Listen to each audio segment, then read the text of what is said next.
ছাত্র জনতার অভ্যুত্থানে শেখ হাসিনা সরকার পতনের পর জনরোষ থেকে বাঁচতে এবং গ্রেপ্তার এড়াতে আত্মগোপনে চলে যাচ্ছেন বিগত আওয়ামী লীগ সরকারের মন্ত্রী, সংসদ সদস্য সহ বিভিন্ন পর্যায়ের পুলিশের বেশ কয়েকজন ঊর্ধ্বতন কর্মকর্তা।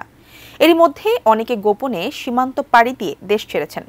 দালাল ও ইমিগ্রেশনকে ম্যানেজ করে পালাতে গিয়ে প্রতারণার শিকার কেউ কেউ গ্রেপ্তারও হচ্ছেন। দালাল সিন্ডিকেটের সহায়তায় কেউ কেউ ভারতে ঢুকতে কোটি টাকাও দিয়েছেন। এরই মধ্যে ভারতে প্রভাবশালী কয়েকজনের দেখা পাওয়া গেছে। কিভাবে পালালেন তারা জানাচ্ছেন সহকর্মী মোহাম্মদ সোহাগ বিশ্বাস।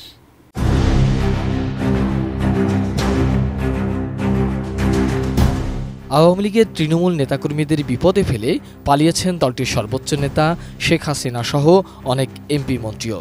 গত 15 বছর দেশে থেকে প্রতাপের সাথে থাকলেও সময় বুঝে সরে পড়েছেন তারা।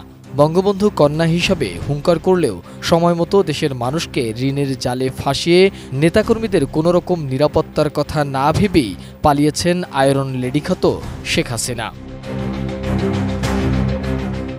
কয়েকজন সাবেক মন্ত্রী ছাড়া অধিকাংশ ব্যক্তি দেশ ছাড়ার জন্য ভারত সীমান্ত বেছে নিয়েছেন।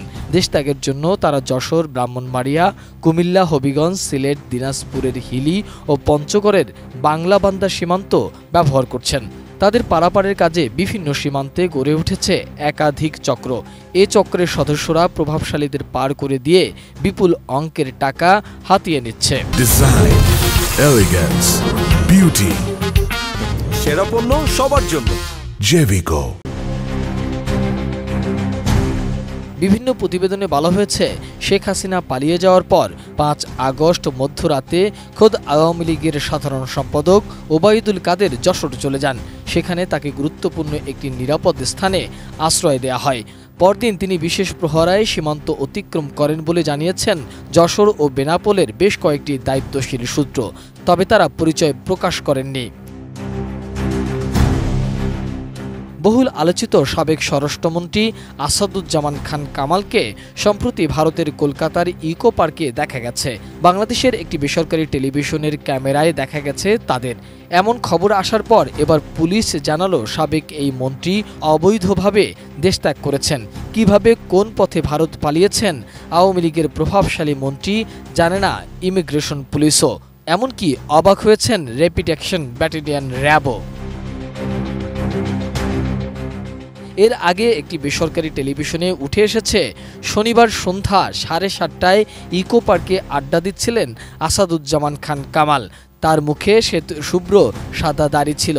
এ সময় তার সঙ্গে আরও কয়েকজন ছিলেন। তবে সেখানে কিছু বাংলাদেশি জড়ো হওয়ায় তাদের এ আড্ডা বেশিক্ষণ স্থায়ী হয়নি। দ্রুতই সরে যান তিনি। সে সময় পার্কে থাকা কয়েকজন বাংলাদেশি নাগরিক সংবাদ মাধ্যমগুলোকে নিশ্চিত করেছেন বিষয়টি।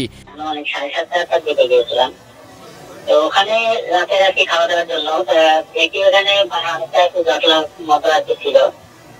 ওখানে আমরা যে দেখি সাবেক স্বরাষ্ট্রমন্ত্রী বাংলাদেশের আসাদুজ্জামান খান কামাল ওখানে ছিলেন, আর ওনার সাথে ছিলেন অসীম কুমার উকিল ও অপূর্ব উকিল। হ্যাঁ, এই কারণে একটা অনেক লোকজন ওখানে ভিড় ছিল, আমরা দেখি। এদিকে আসাদুজ্জামান খান কামালকে ধরতে দেশে 4 দফা অভিযান চালালেও ব্যর্থ হয় আইনশৃঙ্খলা রক্ষাকারী বাহিনী। কিন্তু তাকে ধরতে না পারলেও এরই মধ্যে তার ছেলেকে গ্রেফতার করেছে পুলিশ। মোহাম্মদ সোহাগ বিশ্বাস, এটিএন নিউজ, ঢাকা।